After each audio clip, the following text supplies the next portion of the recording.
Hello friends, स्वागत है आप सभी का हमारे चैनल को स्टडी में मैथमेटिकल बेस्ट। इस वीडियो के माध्यम से दोस्तों आप यहाँ पर देखिए आर्मी के महत्वपूर्ण क्वेश्चनों को कराऊंगा जो आपके दोस्तों गत वर्षों में कई बार पूछे गए हैं और जिनकी बहुत बहुत पूछे जाने की संभावना है। तो आराम से दोस्तों आप टॉपिक को देखेंगे और इसके आधार पर जो क्वेश्चन आपके हैं महत्वपूर्ण वाले, इन क्वेश्चनों को दोस्तों आप तैयार करेंगे। तो आइए शुरू करते हैं। आराम से आप देखिए और देखिए दोस्तों, वीडियो को शुरू करने के पहले छोटी सी एक दरख्वास्त करना चाहेंगे। यदि आपने हमारे चैनल को सब्सक्राइब नहीं किया अभी तक तो प्लीज़ हमारे चैनल को सब्सक्राइब कीजिए और बेल आइकन को प्रेस करना ना भूलेगा दोस्तों, ताकि हमारी वीडियोज़ की नोटिफिकेशन आपको प्रथम प्राप्त हो सके। तो आइए शुरू करते हैं। आराम से आप देखिए क्वेश्चन के जवाब देंगे आप। पहला क्वेश्चन दिखता है दोस्तों आपको, कौन सी पश्चिमी शक्ति सर्वप्रथम भारत व्यापार के लिए आई थी। आपको बताना है दोस्तों, पश्चिमी शक्तियों में सर्वप्रथम भारत में व्यापार के लिए कौन सी वाली शक्ति आई थी। ये ब्रिटिश कंपनी या पुर्तगाल या फ्रांसीसी या फिर कोई नहीं। ये दोस्तों आपका ऑप्शन नंबर बी वाला हो जाएगा, पुर्तगाल। दोस्तों बहुत आज पूछा जाने वाला क्वेश्चन है। पुर्तगाली दोस्तों सर्वप्रथम आए थे। ऑप्शन नंबर आपका बी वाला सही हो जाएगा। आपको पता होगा दोस्तों, जो भारत में वास्को डी गामा आया था, जिसको दोस्तों माना जाता है कि भारत की खोज की थी, कुछ लोगों का मानना है, तो ये दोस्तों आपका यहाँ पर देखिए पुर्तगाल का ही था। तो तभी से दोस्तों बाद में यहाँ पर व्यापार शुरू हुआ था, जो कि आपका आया था 1498 में आया था और उसके बाद दोस्तों बाद में व्यापार चला था।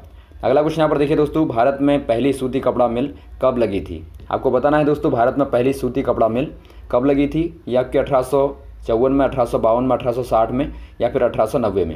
ये दोस्तों आपके यहाँ पर लगी थी 1854 में दोस्तों। ऑप्शन नंबर आपका ए वाला सही हो जाएगा।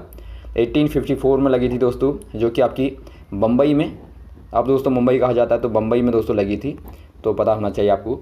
अगला क्वेश्चन यहाँ पर देखिए दोस्तों, ताइपिंग विद्रोह कहाँ हुआ था। ताइपिंग दोस्तों एक विद्रोह है, विद्रोह का नाम है। ये कहाँ पर हुआ था आपको बताना है। दक्षिण अमेरिका में या दक्षिण भारत में या दक्षिण चीन में या दक्षिण अफ्रीका में। ये दोस्तों आपके यहाँ पर हुआ था दक्षिण चीन में दोस्तों, जो कि एक विशाल जन विद्रोह था दोस्तों और इसका उद्देश्य शासन व्यवस्था के खिलाफ था। तो यहाँ पर ऑप्शन नंबर आपका कौन सा हो जाएगा। ऑप्शन नंबर आपका सी वाला सही हो जाएगा। ये दोस्तों आपका 1857 में हुआ था, 1857 में हुआ था। और आपको पता होगा दोस्तों, भारत में भी पहला जो विद्रोह हुआ था वो इससे ही प्रभावित हो गया दोस्तों, आपका 1857 में ही हुआ था, जो कि हमारा देश का प्रथम दोस्तों आज़ादी के लिए जो विद्रोह किया गया वो माना जाता है 1857 का दोस्तों। अगला क्वेश्चन यहाँ पर देखिए, अंतिम मुगल बादशाह को अंतिम दिन कहाँ पर बिताने पड़े। आपको पता होगा दोस्तों, अंतिम मुगल बादशाह कौन है, बार बार क्वेश्चन आता है। ये दोस्तों बहादुर शाह जफ़र हो जाएंगे, तो ये आपको पता होगा। ये अंतिम मुगल शासक हैं दोस्तों।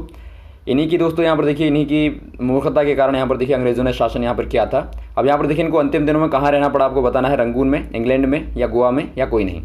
ये दोस्तों आपके यहाँ पर हो जाएगा रंगून में दोस्तों। ऑप्शन नंबर आपका ए वाला सही हो जाएगा। रंगून कहाँ पड़ता है दोस्तों, ये आपका म्यांमार, जो कि दोस्तों पहले वर्मा नाम था इसका, तो वर्मा या फिर आपका है म्यांमार की राजधानी रंगून में दोस्तों पड़ता है। तो वहाँ पर दोस्तों इनको जेल में कैद किया गया था और बाद में दोस्तों 1862 में इनकी मृत्यु हो गई थी। अगला क्वेश्चन यहाँ पर देखिए दोस्तों, ईस्ट इंडिया कंपनी की स्थापना कब हुई। तो ईस्ट इंडिया कंपनी की स्थापना दोस्तों 1665 में हुई, 1635 में हुई, 1600 में हुई या 1700 में हुई।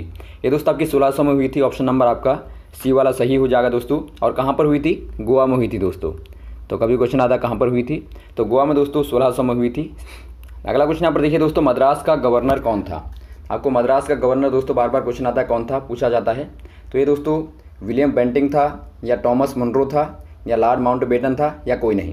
ये दोस्तों यहाँ पर देखिए टॉमस मुनरो हो जाएंगे दोस्तों। ऑप्शन नंबर आपका बी वाला सही हो जाएगा, बंगाल का। अगला क्वेश्चन यहाँ पर देखिए, ऊष्मीय मान का मात्रक क्या है। ऊष्मीय मान दोस्तों आपको पहले समझना पड़ेगा दोस्तों। यहाँ पर देखिए, जब आप 1 किलोग्राम ईंधन को जलाते हैं, 1 किलोग्राम के ईंधन को जलाएंगे दोस्तों, उससे जो प्राप्त आपकी ऊष्मा होती है, हीट होती है, उसे ही दोस्तों आप ऊष्मीय मान कहते हैं। तो इसका मात्रक क्या होगा, किलो जूल पर किलोग्राम होगा या जूल पर किलोग्राम होगा या कैलोरी होगा या फिर जूल होगा। ये दोस्तों आपका किलो जूल पर किलोग्राम होता है। ऑप्शन नंबर ए वाला सही हो जाएगा। अगला क्वेश्चन यहाँ पर देखिए दोस्तों, तेल द्वारा उत्पन्न आग को डैश से नियंत्रित नहीं किया जा सकता। अर्थात दोस्तों यहाँ पर देखिए, जो आपकी तेल से लगने वाली आग होती है उसको आप किसके द्वारा कंट्रोल नहीं कर सकते, आपको बताना है। पानी के द्वारा, कार्बन डाइऑक्साइड के द्वारा, कंबल के द्वारा, रेत के द्वारा। ये दोस्तों आप पानी के द्वारा कंट्रोल नहीं कर पाते। आपको पता है दोस्तों, पानी की तुलना में दोस्तों तेल का घनत्व तो कम होता है, तो इसीलिए पानी में तेल ऊपर से तैरता है। लेकिन जब आप पानी डालेंगे दोस्तों, तेल ऊपर ही ऊपर तैरेगा, लेकिन आग जो है वो नहीं बुझ पाएगी और वो ज़्यादा पकड़ लेगी दोस्तों, क्योंकि तेल पानी के द्वारा ज़्यादा फैल जाएगा। तो इसीलिए दोस्तों पानी से नहीं बुझाना चाहिए तेल वाली आग को। अगला क्वेश्चन यहाँ पर देखिए दोस्तों, प्लास्टिक कितने प्रकार के होते हैं। प्लास्टिक दोस्तों मुख्यतः आपको बताना है कितने प्रकार के होते हैं। ये दोस्तों मुख्यतः 2 प्रकार के होते हैं, जिनको दोस्तों आप थर्मोप्लास्टिक और थर्मोसेटिंग प्लास्टिक कहते हैं। थर्मोसेटिंग यहाँ पर आ जाएगा।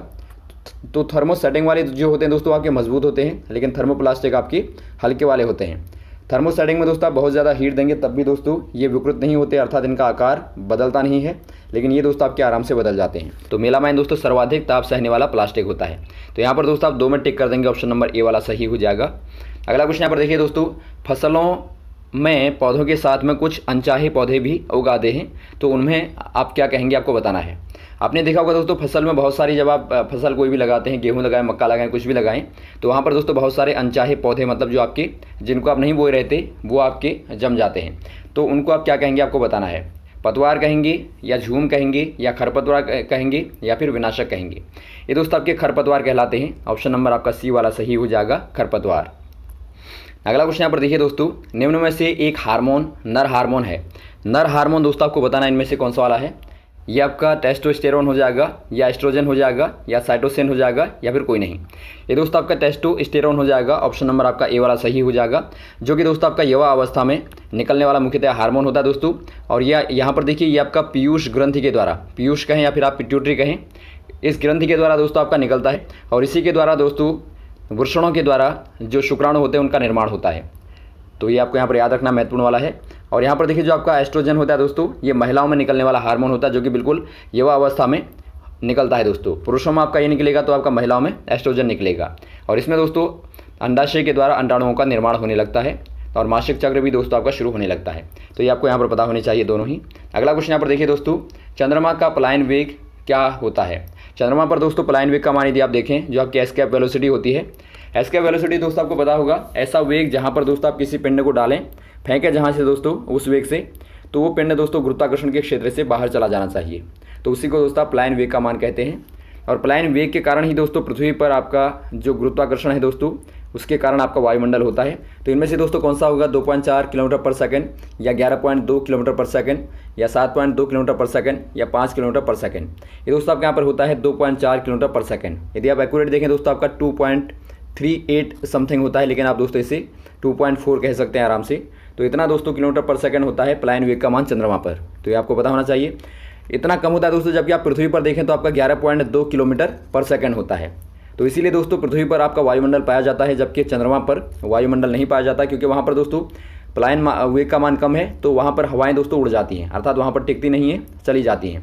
तो यही आपका रीज़न होता है। कभी क्वेश्चन आता कि बताइए जाता, तो वहाँ पर आप बता देंगे पलायन वेग का मान बहुत कम होता है, जिससे कि वहाँ पर दोस्तों जो हवाएँ होती हैं वो टिक नहीं पाती हैं। अगला क्वेश्चन यहाँ पर देखिए दोस्तों, फसलों के से बीज और भूसे को अलग करने की प्रक्रिया को क्या कहते हैं। फसलों में दोस्तों आपने देखा होगा, एक भूसा होता है जो कि अनावश्यक होता है दोस्तों, एक होता है बीज या फिर आप कहें उसे दाने। तो दानों को और भूसे को अलग करने की जो विधि है दोस्तों क्या कहलाती है, आपको बताना है।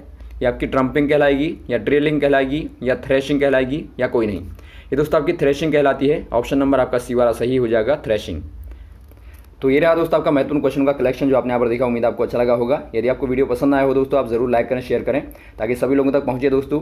और चैनल को सब्सक्राइब करना ना भूलें, ताकि आप सभी लोगों को दोस्तों लगातार हमारी वीडियोज़ मिलती रहें। Okay, thanks. जय हिंद, जय भारत।